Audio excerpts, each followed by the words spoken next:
In this illustration, we are given two blocks 1 and 2 of masses m1 and m2 respectively are connected by a light cord that passes over a pulley as shown in the figure. आप यहाँ पे देख सकते हो ये block number 1 मास m1, block number 2 मास m2, दोनों को connect किया गया है ये लाइट कॉर्ड या लाइट स्ट्रिंग के थ्रू जो पास हो रही है इस पुली के थ्रू, और ये पुली टेबल के साथ फिक्स है. Next part of the question says the radius of the pulley is capital R. इस पुली की रेडियस है capital R and the moment of inertia about the axis of rotation is capital I. आप देख सकते हो इस पुली की जो एक्सिस ऑफ रोटेशन है जहां पे मैंने पेन रखा हुआ है उस एक्सिस के अबाउट सर्टेनली ये सेंट्रॉइडल एक्सिस होगी. इस एक्सिस के about moment of inertia capital I हमें गिवन है. Block 2 slide on the frictionless horizontal surface. ये जो ब्लॉक 2 है मास m2 का, ये फ्रिक्शनलेस सरफेस पे टेबल के टॉप पे मूव कर सकता है. You can observe it is moving in the left word direction. Okay, horizontal surface में लेफ्ट वर्ड डायरेक्शन में मूव कर रहा है. Next part of the question में हम लोगों से कहा गया है find the expression for the linear acceleration of the two objects. हमें इन दोनों ब्लॉक के लीनियर एक्सेलरेशंस कैलकुलेट करने हैं using concepts of angular momentum and torque. हमें यहाँ पे एक्सेलरेशन तो कैलकुलेट करने हैं लेकिन यहाँ पे एक रिस्ट्रिक्शन गिवन है. हमें यहाँ पे एक्सेलरेशन कैलकुलेट करना है using the concept of angular momentum and torque. हम लोग इस सिचुएशन को आसानी से सॉल्व कर सकते थे ट्रांसलेशनल मोशन की इक्वेशन m1 और m2 के साथ लिख के, और रोटेशन मोशन या टॉर्क इक्वेशन इस पुली के लिए लिख के, और फिर कंस्टेंट इक्वेशन लिखने के बाद उन इक्वेशन को सॉल्व करने के बाद हम लोग आसानी से एक्सेलरेशंस ऑफ द ब्लॉक कैलकुलेट कर सकते थे. लेकिन यहाँ पे हमें अप्लाई करना है concept of the angular momentum. तो let us learn the concept of the angular momentum through this illustration. हम लोग इस डायग्राम को प्लेस कर लेते हैं इस पेज में, राइट. और ये हमारे पास है ब्लॉक 1 और ये हमारा block 2. Okay, now let us decide the system. हमें कोई भी प्रॉब्लम सॉल्व करने के पहले सिस्टम को डिसाइड कर लेना होता है, और डिसाइड अगर हम लोग यहाँ पे करें तो ब्लॉक 1 ये वाला जो हैंग कर रहा है, ब्लॉक 2 जो टेबल पे है, और इस पुली को हम लोग एक सिस्टम का पार्ट लेंगे. तो स्ट्रिंग हमारा इंक्लूड हो जाएगी सिस्टम के अंदर.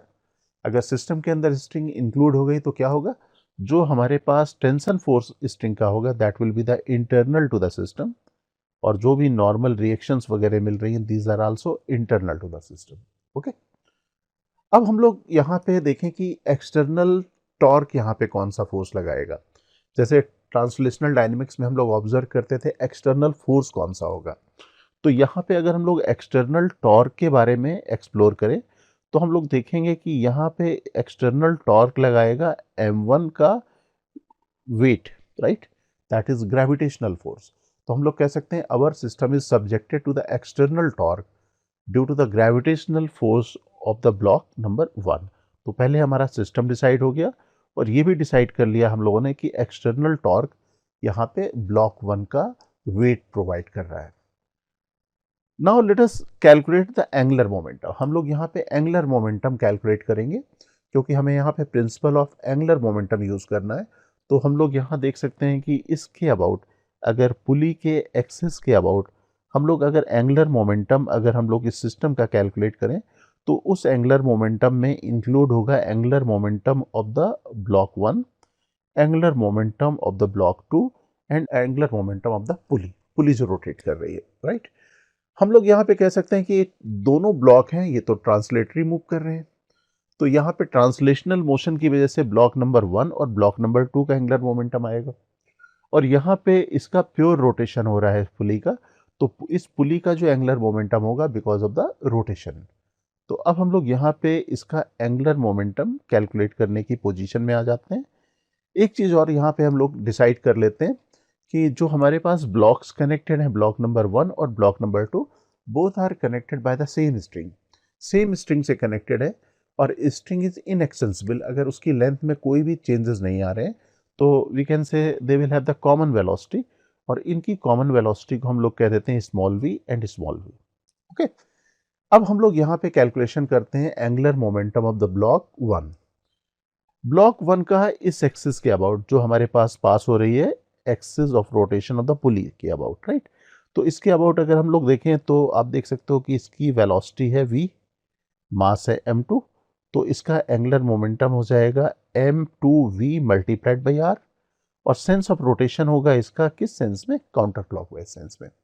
सिमिलरली m1 ब्लॉक का हम लोग देखें तो m1 ब्लॉक मूव कर रहा है v वेलोसिटी से डाउनवर्ड, तो इस एक्सिस के अबाउट जो पुली का सेंटर है वहां से पास होने वाले एक्सिस के about lever arm of the linear momentum, इसका लीनियर मोमेंटम होगा m1v, तो m1v multiplied by lever arm for the linear momentum r, तो ये भी हो जाएगा m1vr, और इसका भी सेंस ऑफ रोटेशन होगा काउंटर क्लॉकवाइज। अब पुली, क्योंकि यहाँ पे स्ट्रिंग स्लाइड नहीं कर रही है, पुली को रोटेट करा रही है, तो यहाँ पे हम लोग कह सकते हैं कि पुली का भी सेंस ऑफ रोटेशन होगा काउंटर क्लॉकवाइज, और इसका एंगुलर मोमेंटम हो जाएगा आई मल्टीप्लाइड बाई ओमेगा। तो let us write the angular momentum for this block. We will write m1 v multiplied by r, और एंगुलर मोमेंटम अब इसका लिख लेते हैं, तो ये हो जाएगा m2v मल्टीप्लाइड बाई r, और इसको l2 से हम लोग डिनोट कर देते हैं। तो this is the angular momentum of the block number 2। अब ब्लॉक नंबर 2 के बाद फाइनली जो हम लोगों ने डिस्कस किया था पुली के लिए, तो पुली का एंगुलर मोमेंटम हम लोगों ने बतलाया आई मल्टीप्लाइड बाई ओमेगा, क्योंकि यहाँ पे जो रोटेशन हो रहा है वो फिक्स एक्सिस के अबाउट हो रहा है, तो यहाँ पे हम लोग आई मल्टीप्लाइड बाई ओमेगा लिखेंगे, राइट। और इस सेंस में रोटेशन हो रहा है, तो ओमेगा की वैल्यू आप देख सकते हो, ये पॉइंट जो हमारे पास पुली का टॉप मोस्ट पॉइंट होगा, ये वाला पॉइंट, ये सपोज इस पॉइंट को अगर मैं P कहूँ, तो it is not sliding with respect to the pulley, और इसका रोटेशन कुछ ऐसे हो रहा है। तो हम लोग पॉइंट P की वेलोसिटी कैलकुलेट कर सकते हैं, v will be the velocity of the point P because it is directly connected with the m1, और v को हम लोग अब ओमेगा के साथ रिलेट कर सकते हैं। तो let us relate this v with the omega, तो हम लोग यहाँ पे ये पॉइंट बना लें, और इस p का रोटेशन हो रहा है क्लॉकवाइज सेंस में ओमेगा एंगुलर वेलोसिटी से, और इसकी वेलोसिटी v, तो हम लोग इस पॉइंट की वेलोसिटी लिखेंगे v equal to omega multiplied by r, that means omega equal to v divided by r। Now we can write this omega equal to v divided by r। अब हम लोग यहाँ पे पुली का, जैसा हम लोगों ने डिस्कस किया था कि पुली रोटेट कर रही है फिक्स एक्सिस के अबाउट, और फिक्स एक्सिस के अबाउट एंगुलर मोमेंटम होता है हमारे पास आई मल्टीप्लाइड बाई ओमेगा, तो I is the moment of inertia of the pulley about the rotation axis multiplied by omega, right. अब यहाँ पे आई की वैल्यू हम लोगों को गिवन है आई, और ये ओमेगा की value v divided by r हम लोग सब्सटीट्यूट कर दें, और इसका भी सेंस ऑफ रोटेशन हो गया काउंटर क्लॉकवाइज, और काउंटर क्लॉकवाइज डायरेक्शन को हम लोग सपोज पॉजिटिव ले लें, तो total angular momentum of the system हम लोग लिखेंगे L1 plus L2 plus this angular momentum.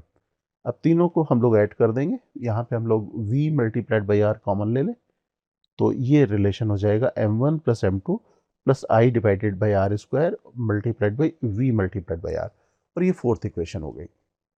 Okay, अब हम लोग यहाँ पे ये जो टॉर्क है, जितना भी हम देखते हैं सिस्टम में टॉर्क किसकी वजह से आ रहा है, सिस्टम में टॉर्क आ रहा है इस वेट की वजह से, राइट। तो अब हम लोग यहाँ पे देखें, इसका वेट m1g नीचे की तरफ बना देंगे, और ये ग्रेविटेशनल फोर्स टॉर्क देगा इस एक्सिस के about m1g multiplied by are, तो यहाँ पे हम लोग लिख लेते हैं m1g मल्टीप्लाइड बाई आर। और हम लोग को मालूम है कि torque, external torque acting on the system equal to rate of change of the angular momentum, तो हम लोग यहाँ पे लिखेंगे sigma torque equal to D L by D T, D L by D T में L is the total angular momentum of the system, और total angular momentum of the system हम लोगों ने अभी ये लिखा हुआ है, राइट।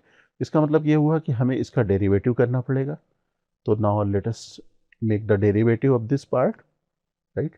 इसको अब हम लोग डेरिवेटिव कर लेते हैं, तो m g r equal to derivative of this, okay. अब यहाँ पे हम लोग ने इसका डेरिवेटिव किया, अब डेरिवेटिव में you can observe m1 m2 i divided by r square is a constant term, can be taken outside the derivative, और dv बाई dt आ जाएगा हमारे पास ये, राइट। ये r से r मैंने यहाँ पे कैंसिल कर दिया। अब dv by dt is nothing but acceleration, now we can write a equal to m1g divided by m1 plus m2 divided by i divided by r square. This is the acceleration of the blocks. Okay. Dear aspirants, Cengage India has launched the new edition of our JEE Advanced Physics books. Please visit www.cengage.co.in to buy a copy. You can also buy the books from Amazon or Flipkart.